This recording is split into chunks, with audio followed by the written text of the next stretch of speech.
Hey nerds, Farmer Jesse here. Welcome to Growers Daily, your daily dose of ecological farming insight. It is Monday, February 17th, 2025, and today we're going to talk tomatoes and also hugelkultur, but not together. But I guess not together. Let's do it.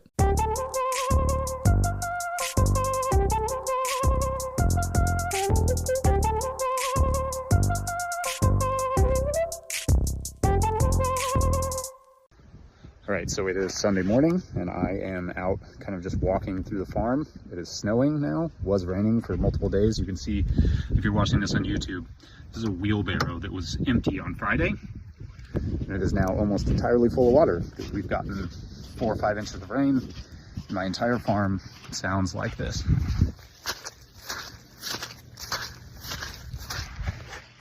All of it. All right, well, obviously that little clip you just heard was from yesterday. This weekend, as many of you know, our region was hammered by rain, and there was substantial flooding going on around Kentucky, Tennessee, Virginia, West Virginia, and surrounding areas. Eastern Kentucky is flooded again, but so is Louisville, which is north of us, and there's also a lot of flooding in southern Kentucky as well. This storm hit hard and hit wide here. We obviously got hammered by rain and then covered by snow, but where our farm is located is relatively high ground. So we are generally not at risk of flooding. I mean, if our farm ever floods, the entire state of Kentucky is pretty well gone. I've seen plenty of February storms, but rarely does it just rain and rain and rain like that in the winter. Whole towns are currently underwater. Some of the same poor eastern Kentucky towns that got hit a few years ago with the flooding. I'm certain some farms are affected as well. We're about to go into an intensely cold week with a large snowstorm expected midweek, so I hope everyone can find safety and shelter and warmth. My love and heart goes out to anyone affected. Just awful stuff in a region that has seen a brutal few years of weather, from deadly tornadoes to catastrophic flooding and drought. It's just awful stuff. Yeah. All right, well, as usual, no way to transition out of something tragic into growing food, but in farming, that's the way things go. So let's do the tomato starting thing, since that is on my list to do for ourselves this week. It is really not all that different from the pepper production that I detailed, last week? But because I do grafted tomatoes, that does throw a bit of a wrench into the whole process. So let's talk about how we start and grow out our tomatoes in a lo-fi way. In the first segment. Then in the third segment, we'll talk about planting strategies. Trellising, we will leave for another show, because trellising is its own segment for sure. Now, I've already discussed grafting versus not grafting, and all of the tomatoes we are growing in the tunnel this year will be grafted. Our field tomatoes, probably not. I love grafting, but by the time we start our field tomatoes, I'm a little bit too busy for all that. But for those earliest tomatoes that I will be starting this week, here's how I go about it. First, we grow almost exclusively cherry tomatoes in our tunnels. We don't grow a lot of heirlooms or reds or anything like that. We don't have a big market for it, but we do have a big market for cherry tomatoes. I grow a mix that includes, but is not limited to, sun gold, black cherry, a couple different reds, though I've yet to find one I really am super in love with, blush, and 1 or 2 of the bumblebee types, or those like stripy fun ones. I like having some different sizes and shapes and colors in there, and our restaurants and retailers generally like that too. At the market, we would occasionally get a complaint that customers just wanted the orange ones or just wanted the red ones, but we let the other growers do the sort of monochromatic thing. For us, I like the mix, and I like that if, for instance, one variety goes down for some reason or slows down, the diversity is added protection against having a slow crop or total crop loss. I also use 2 different varieties for grafting, Estamino and Fortamino, which I get from high mowing. I don't have a preferred combo of which grafting rootstock variety better fits which tomato variety yet. I just know my grafted plants dramatically outperform my ungrafted plants regardless of which of those rootstocks I use. Anyway, I already did a show talking about why I graft, and so you can go back and listen to that. And just so we're all on the same page, in order to do this, you basically take the rootstock is a plant that is vigorous and it is usually disease resistant, and that is what you're grafting the type of tomato that you want on top of for that disease resistance and that vigor. So that's the whole point of grafting. So I start the rootstock seeds and the cherry tomato seeds at the same time. However, if I was grafting large heirloom tomatoes or reds or whatever, I would start those at least a few days, if not a full week, before the grafted plants, because the rootstocks are going to grow fast, similar to the cherry tomatoes.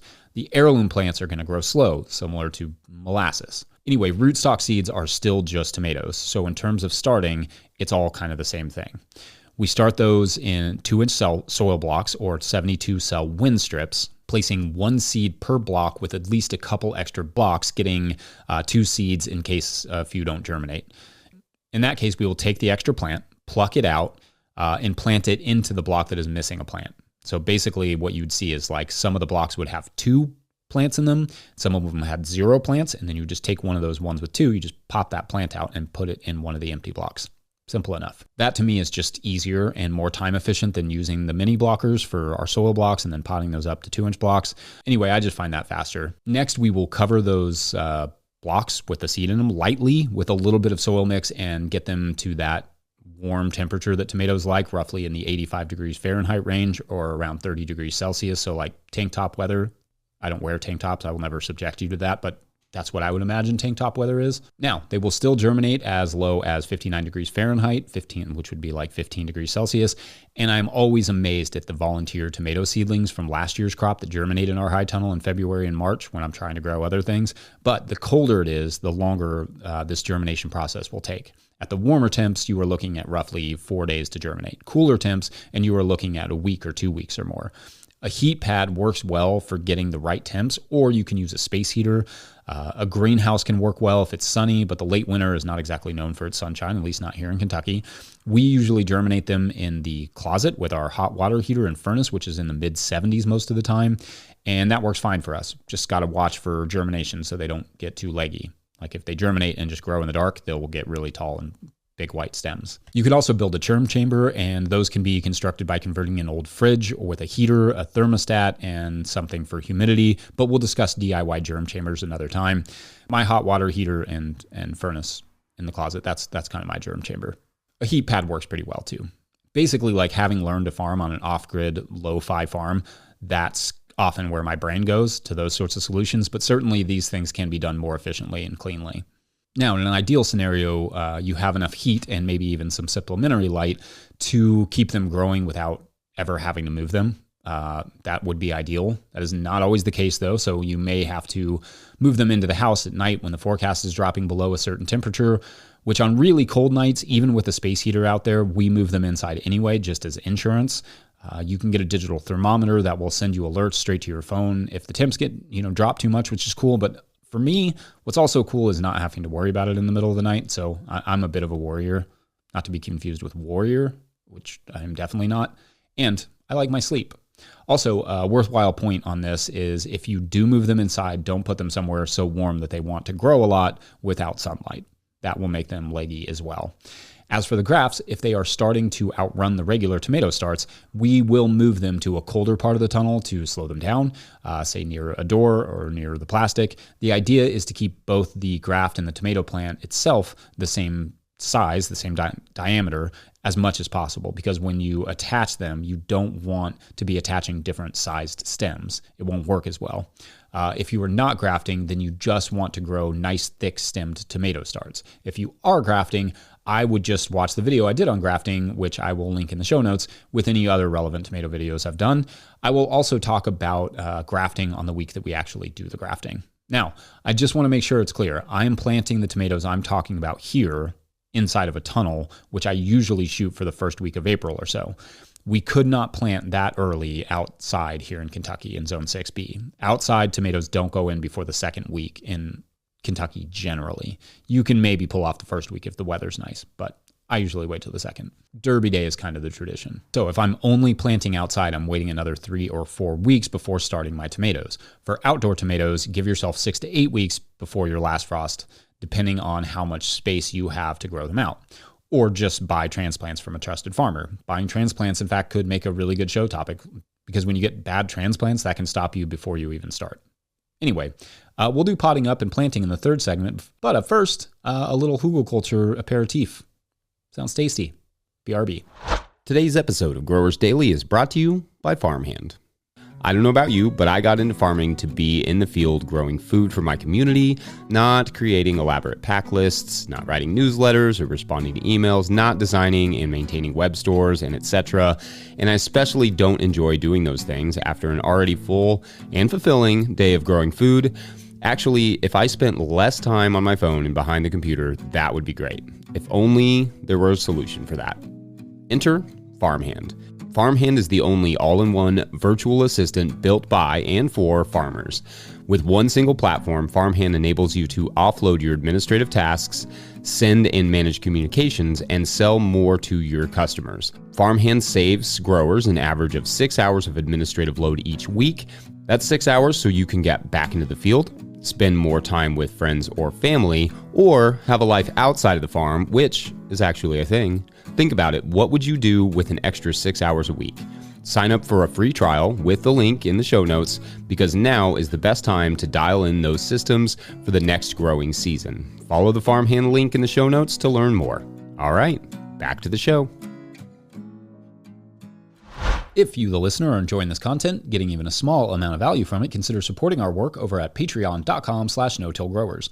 I will try to get to questions from everywhere that questions come in, but I will always get to your Patreon questions now. Today's Patreon question comes from Patreon member Bill Marshall, who actually asked this a while back, but I lost track of it. So anyway, sorry about that, Bill. But anyway, Bill writes, quote, "Could a hugelkultur structure offer benefits to a growing space beyond the soil within it?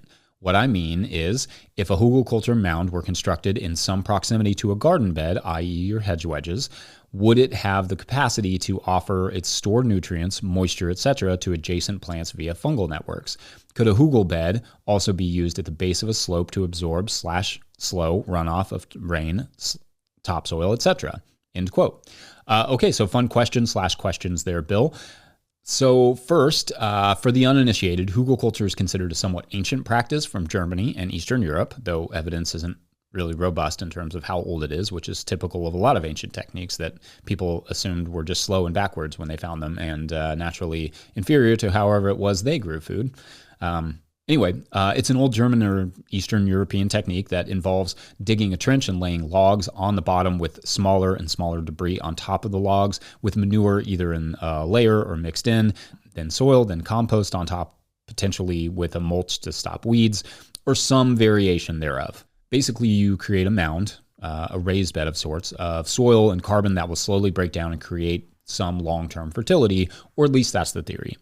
There's actually a really good guide from Oklahoma State that I'll post in the show notes, but there's also a ton of permaculture literature out there on the subject. Anyway, whether these mounded beds will do what they are purported to do and for how long is based a lot on how they were set up and the materials used. For instance, the pits, if dug by machinery, could potentially cause compaction that will outlast the hugelkultur beds. Or if you use too much carbon or not enough compost, and the beds could be more or less unusable for a year or more. Also, the question about water retention is interesting because it really depends as well on the construction and compaction, but also you have to think that wood floats, right? So as those compacted gullies fill up with water, there is a risk of the pile effectively floating away. And there is, in fact, one such story where the hugelkultur bed broke and the whole thing washed downhill that is cited on the Wikipedia page about hugelkultur, but the citation didn't work and I could not find the original article. So I'm not sure if that is an actual issue or an actual story, but, I could see how something like that could happen. Anyway, you know how I love my citations, especially when I'm reading through Wikipedia. Now, if you weren't to dig the trench, maybe that is a different story, but with the trench, I think that is something to consider. But in that way, swales and hugelkultur should not be confused, and hugel swales may not be the best idea in every circumstance. Hugels and swales really just need to be treated differently. They're different things and should be managed with extreme precision and care, or risk causing long-term harm to the land that will disrupt water movement and create compaction. Now, does that mean hugel beds are a bad idea? No, clearly if they were used for hundreds of years before permaculture was even invented, then there is something to the practice, but the details and value may be in the nuances of where those beds were used, how exactly they were constructed, where, what types of soil, what types of feedstocks, all those things.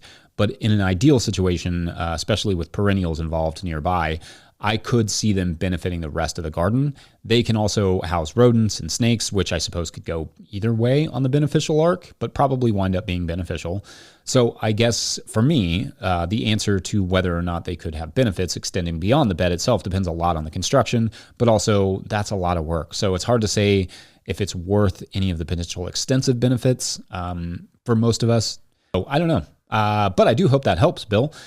Otherwise, we're going to take a quick break. And when we return, we'll return to our tomatoes. Be right back.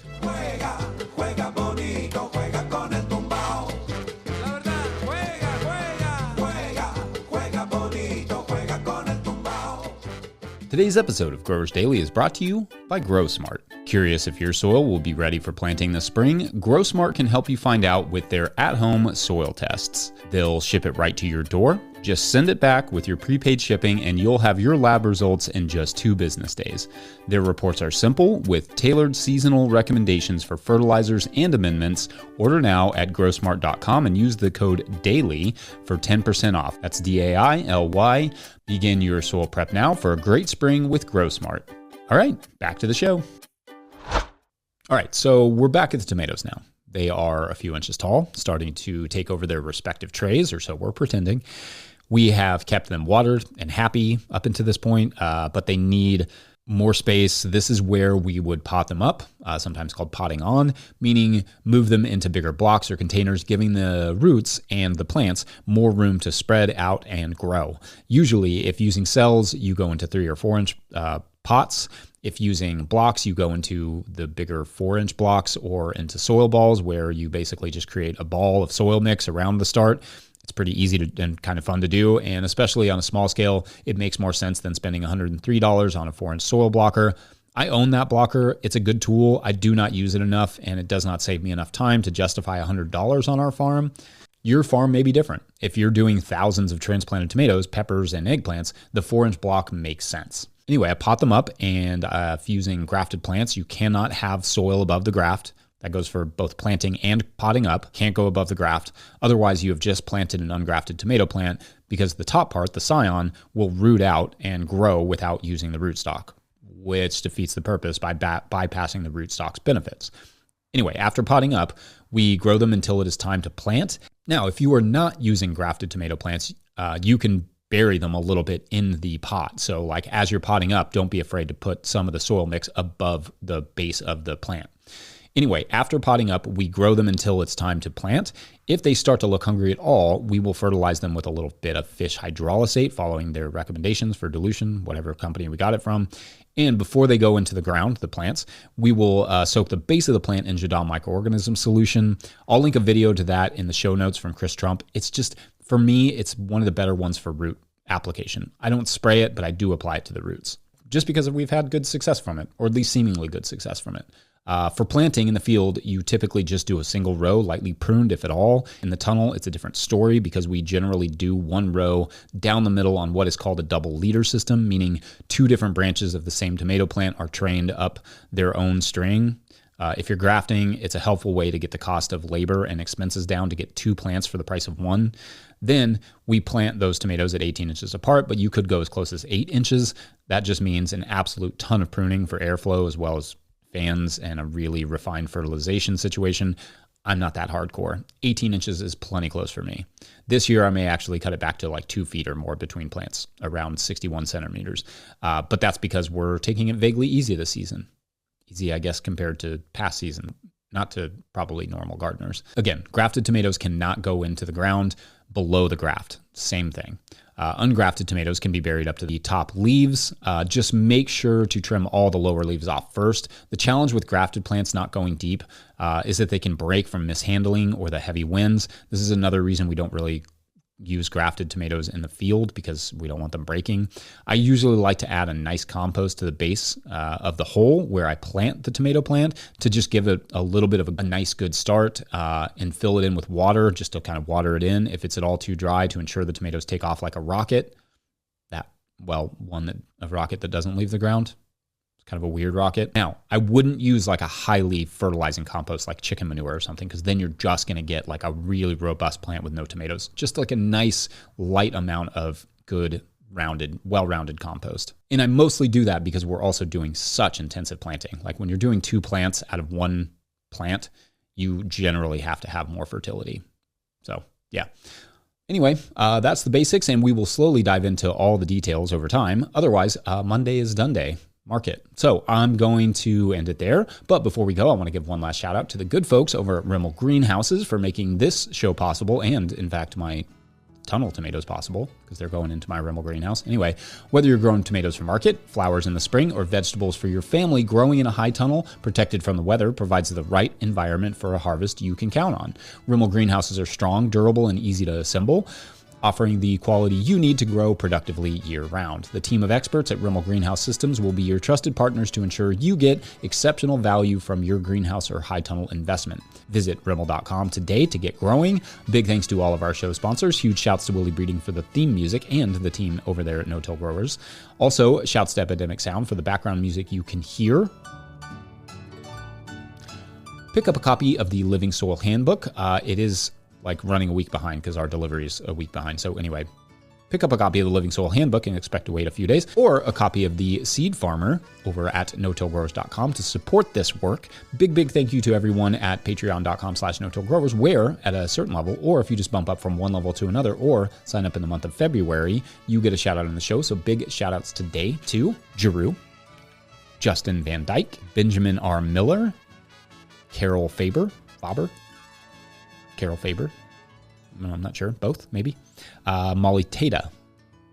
Now, this is a group of professors from Princeton, and they work in a lab for evolutionary biology, and one of the lab leaders, Dr. Faber, asks everybody to go to an island to investigate this island where evolution happens incredibly fast, and like how bacteria, it will exchange genes and stuff. There's like all these mammals and reptiles and stuff that are doing the same thing, but like across species.